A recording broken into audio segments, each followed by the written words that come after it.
Балаларды қойшы, дайындаймыз. Балалардан бөлек мұғалімдер жанталасып жатыр ғой.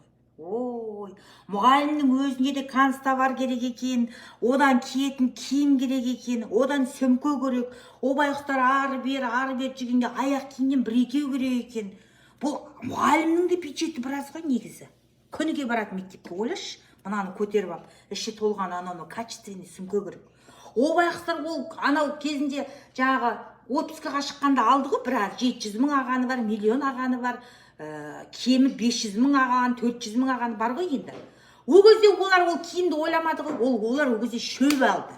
Міне, шөп алып қойды, ремонт жасап алды, енді мұғалімдердің өзіне мың болып отыр киінгенше. Бірдеңе қыласыздар енді, ел ішінде жүрсіздер, айлықтарыңыз бар әйтеуір, ілдалап кетесіздер, 85 мыңға да өмір сүріп жатыр ғой.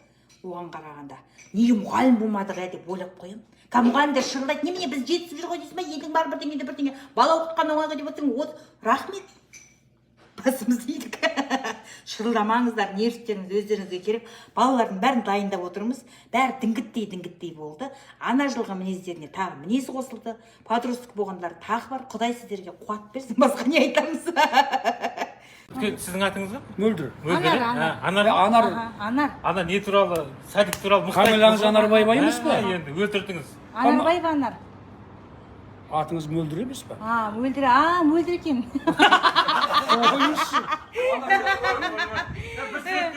Рахмет сіздерге. Жоқ, қысық отыр. Күзге қарай десейікші. Ауылда. Күзге қарай? Жақсы әдемі. Аман болыңыздар.